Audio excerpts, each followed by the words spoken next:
El tema que vamos a considerar en esta oportunidad se llama la caña cascada.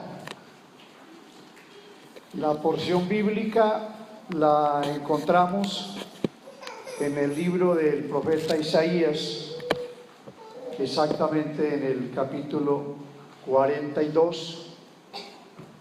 Es una palabra, diríamos, sencilla, directa y desde luego con facilidad de comprensión. Dice así Isaías 42 a partir del verso 1: He aquí mi siervo, yo le sostendré, mi escogido en quien mi alma tiene contentamiento. He puesto sobre él mi espíritu, él traerá justicia a las naciones. No gritará ni alzará su voz, ni la hará oír en las calles. No quebrará la caña cascada, ni apagará el pabilo que humeare. Por medio de la verdad traerá justicia. Amén. Al hablar de caña cascada, nos referimos a una caña, en términos literales, como una columna que sostiene una espiga.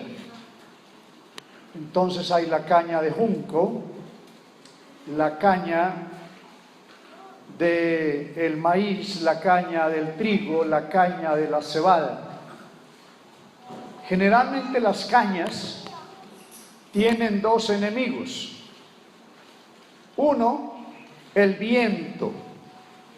El viento puede causar estragos sobre las cañas en cualquiera de sus especies. ¿Por qué? Porque la fuerza puede ser inusitada, puede ser fuerte o mayor a la que la caña como tal puede resistir.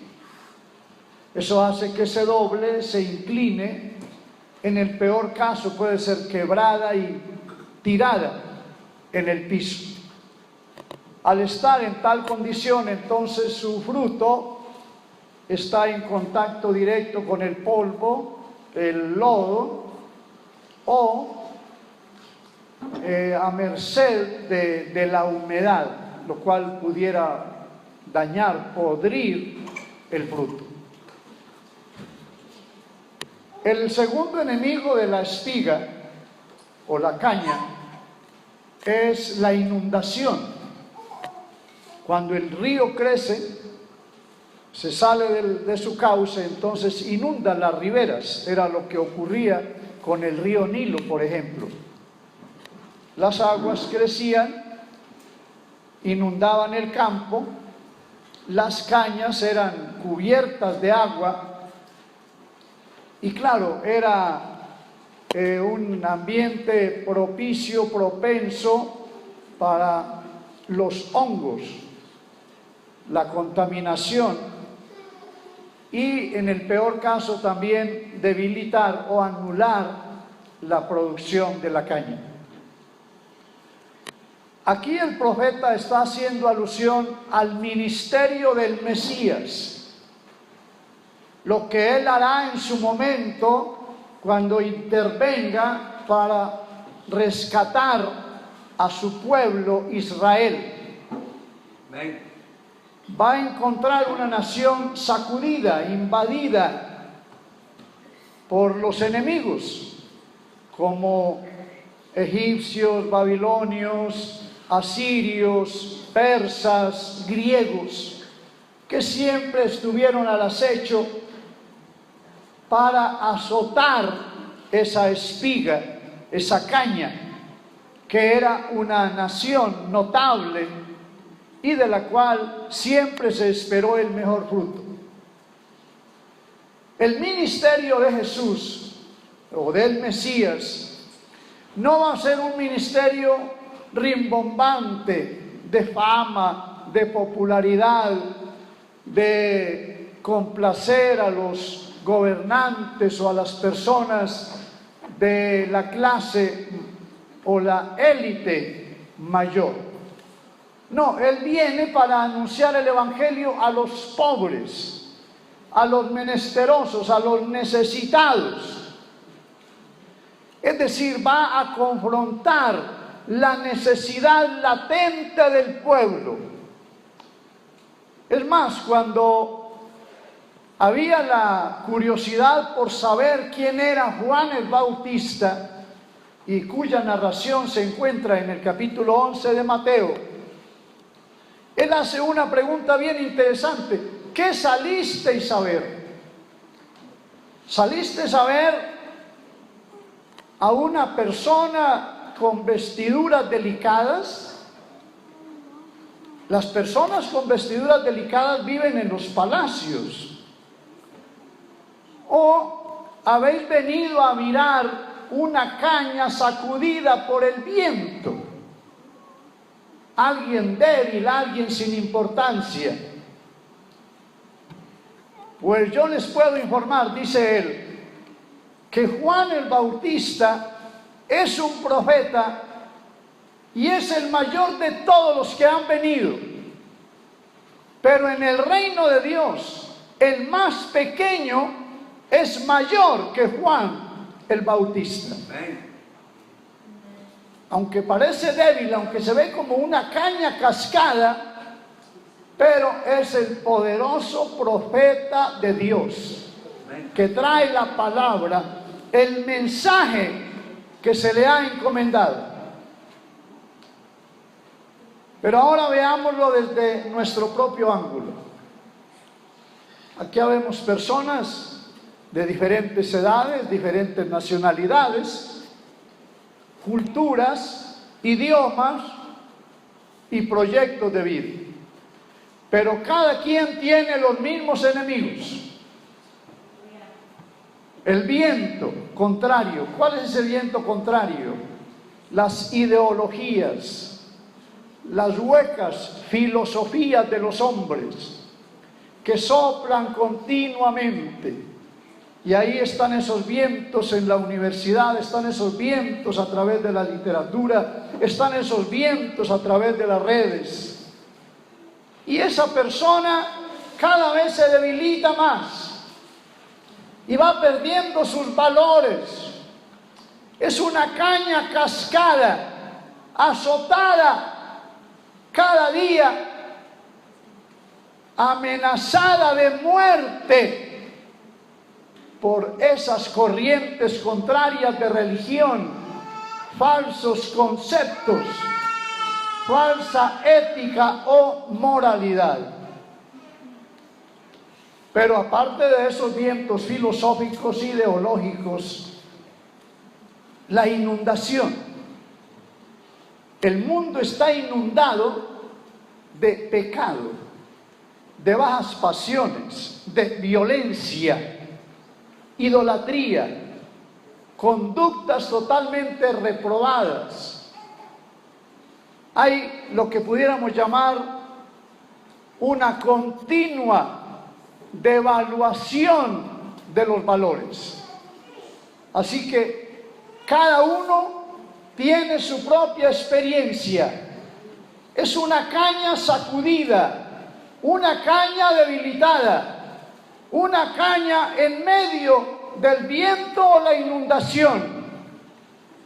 Pero entonces viene esta palabra poderosa y dice él que no va a quebrar esa caña cascada. Es decir, no la va a terminar, a arrancar. Él viene para cumplir una tarea de restauración. Y esa caña cascada, llámese Pedro, llámese Juan, llámese Rosa, Angélica, Bernardo, quien quiera que sea esa caña cascada, hoy el Señor viene para levantarla, para volverla a su lugar, para que de nuevo se fortalezca, tenga las raíces, tenga el buen desarrollo y desde luego produzca el fruto para lo cual ha sido creado. Tengo el privilegio de haber sido agricultor en mi etapa juvenil. Conozco de primera mano lo que es el trabajo del campo. Conozco sobre cañas. Y lo que estoy diciendo está basado en mi propia experiencia. Cómo encontrábamos después de un vendaval cantidad de cañas en el piso, resquebrajadas, partidas. Y nos tocaba esa tarea de buscar apalancamiento, de buscar cómo con cuerdas atarlas a lo que llamaríamos un tutorial. Una estaca se ataba con cuerdas para que poco a poco fuera sanando esa herida mortal que había sufrido en el vendaval. No todas se salvaban. Algunas habían sido heridas de muerte y no había nada que hacer. Pero otras, felizmente, podían ser restauradas. Y seguían creciendo, tenían su desarrollo y producían su respectiva mazorca, su respectiva cosecha. Así ocurre hoy en nuestros días. El vendaval es aterrador, es incontenible, pero habemos un grupo de personas, se nos llama pastores, se nos llama predicadores o consejeros o ayudadores, y estamos dados a la tarea de levantar cañas caídas, de sanar esa herida que le ha producido el vendaval del mundo. Este lugar es un sitio de restauración. Es un lugar donde se cura la herida de aquel que ha estado bajo ese yugo de adversidad, bajo esa condición de fracaso, de miseria.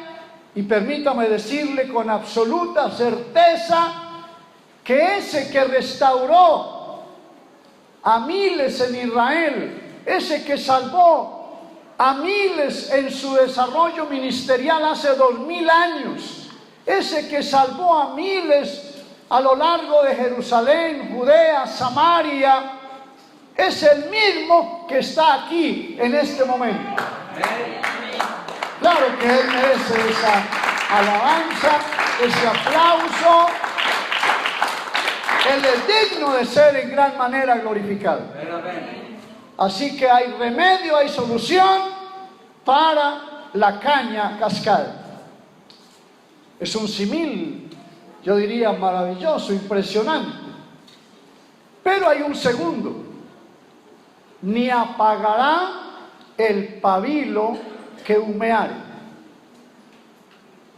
Si la caña tiene figura de algo indefenso, algo débil, algo en riesgo, en peligro de extinción, no menos es la figura del pabilo. El pabilo es hecho de hilo, completamente endeble, igual llevado por el viento, igual puede perder su fuerza, su estructura, cuando no tiene la debida protección.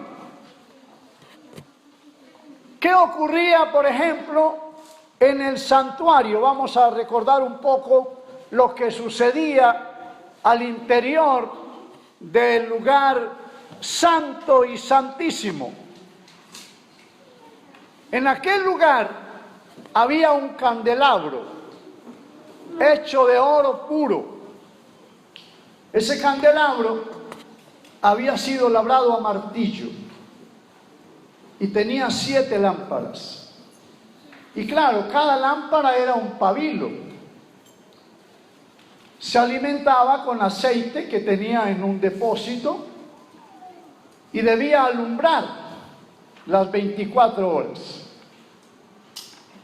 El sacerdote entraba al lugar santo para hacer lo que llamaríamos el mantenimiento a los candelabros, o mejor, a las lámparas.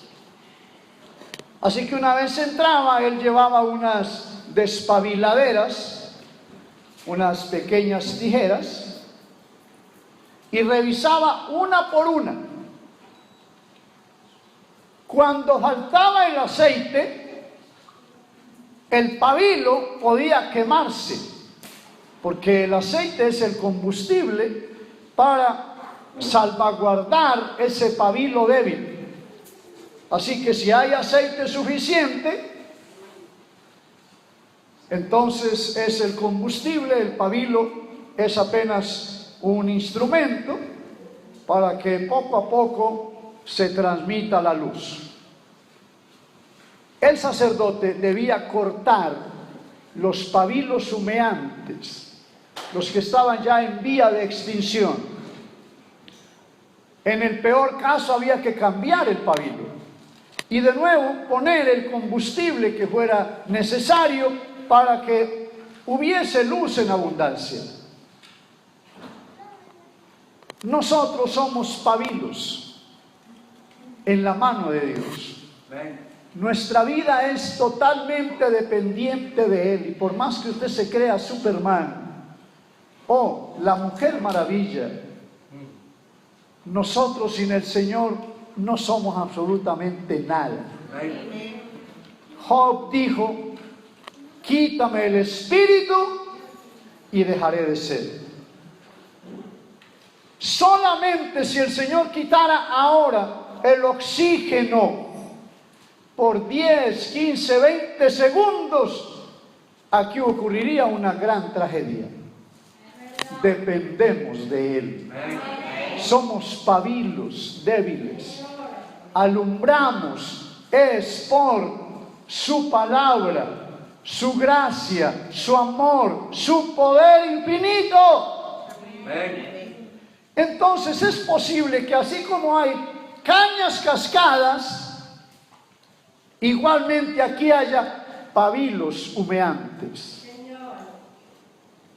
Una condición de debilidad, una condición de pobreza en términos espirituales y a veces también en términos materiales. Como que no hay una salida, como que hacia dónde vamos a ir. Pero permítame decirle que el mismo que no quiebra la caña cascada, sino que la restaura, la levanta, es el mismo que puede encender el pabilo humeante y darle un norte y decirle: hay esperanza. ¿Cómo encender ese pabilo? El aceite. ¿Y qué significa el aceite? Unción de lo alto, poder de arriba. Amigos y amados hermanos, no podemos sobrevivir con nuestras propias fuerzas. La Biblia reiteradamente dice que hay quienes confían en sus propias fuerzas, confían en el hombre, pero los tales están destinados al fracaso. Hay alguien en quien podemos confiar, extender a Él nuestra mano, decir: Señor, con mi fuerza yo no puedo, no tengo la capacidad, no puedo solucionar nada, mi sabiduría se queda corta, mis recursos son mínimos, pero por favor, extiende tu mano y ten misericordia de mí. Alabado sea el nombre del Señor.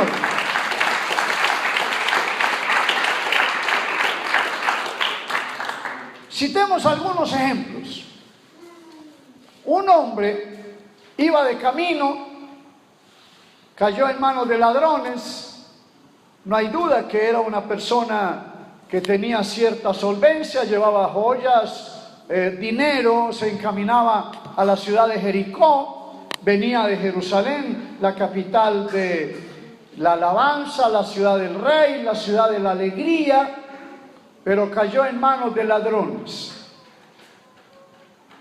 Una caña cascada, un pabilo humeante a la orilla del camino. Vino el sacerdote, lo miró y siguió su camino. Vino el levita, lo miró y siguió su camino. ¿Qué me importa esa caña cascada? ¿Qué me importa ese pabilo humeante? A lo mejor va a morirse, a lo mejor no va a morirse. No es mi problema, es problema de él. Insensibilidad. Cada quien haga lo que quiera. Mire cómo se defiende, mire cómo arregla sus problemas. Pero pasó por aquel camino un hombre que venía de Samaria. Era despreciado por asunto de cultura, asunto de religión. No había trato entre judíos y samaritanos. Pero justo ese que era un extranjero, en quien nadie tal vez esperaría recibir un favor, se detiene, baja de su caballo, se acerca a la caña cascada, al pabilo humeante, y dice que tomó aceite, tomó vino, curó sus heridas, le hizo vendajes, tal vez algún hueso partido, entonces puso vendas suficientes para unir ese hueso separado. Y como si eso fuera poco, lo cargó sobre su caballo, lo llevó a la enfermería, allí cuidó de él y luego sacó 2 denarios para darle al mesonero y decirle: cuídemele. Y si algo gastas de más, yo te lo pago cuando regrese. Una manera preciosa de mostrar la palabra, como el Señor no arranca la caña cascada, no la debilita, sino por el contrario la fortalece, porque ese samaritano es una figura perfecta del Señor Jesucristo. Amén. ¿Y de cuál caballo bajó él? La palabra dice: ¿quién como el Señor, que cabalga sobre los cielos para tu ayuda? Él se bajó nada más y nada menos que de su cabalgadura celestial, su rango, su alteza, su señorío, su soberanía. Se humilló y se hizo hombre como usted y como yo. Y estando en esa condición de hombre, se acercó a sus coterráneos, hombres y mujeres, para extenderles la mano, identificarse con ellos y levantarlos del abismo en que habían caído. Así que Jesús hoy está levantando cañas cascadas y está rehabilitando, restaurando pabilos humeantes. Cada quien debe hacer su propia evaluación. Nuestro trabajo no es juzgar a la gente. Gracias a Dios por todos los que se dan cita en reuniones como estas. Pero valdría la pena evaluar, pensar lo que significa la oportunidad que se está dando ahora. Si usted quiere, y esto lo digo de manera muy confidencial, si usted quiere, ignore todo lo que está escuchando ahora. Siga como caña cascada enfrentando la fuerza del viento contrario. Siga enfrentando su propia inundación. Siga a la orilla del camino esperando que la religión le ayude, porque eso es lo que representa el sacerdote y el levita: religión y sociedad. Si quiere, siga en tal condición, pero de una vez puedo decirle: su fracaso está asegurada. Y no es una amenaza, no, es algo de mera lógica. Claro, porque si sigue en una condición de incompetencia, de una manera totalmente indefenso ante la adversidad de la vida, no podrá salir adelante. Pero yo tengo títulos académicos, yo trabajo en una gran empresa, pertenezco a una gran religión. Puede tener dinero, puede tener fama, puede pertenecer no sé a cuál religión, pero sin el amor de Dios, sin su mano poderosa, no es que me lo imagine, es imposible salir adelante. El Señor dijo: separados de mí, nada podéis hacer. Jesucristo es la gran alternativa. Él está aquí ahora, su amor se manifiesta a través de esta palabra. Dios quiere obrar en la vida suya y en la de su familia. Permítame informarle que Él es el mismo ayer y hoy y por todos los siglos. Si puede admitir que es una caña cascada, que es un pabilo humeante y que está a merced de su propia fuerza y totalmente propenso al fracaso, es el momento de buscar la ayuda, el consuelo y la bendición del Dios Todopoderoso. Aleluya. Tenga la amabilidad de estar en pie. Queremos orar, queremos invocar el nombre del Señor a su favor, para que Él intervenga, para que Él obre maravillas en la vida de todos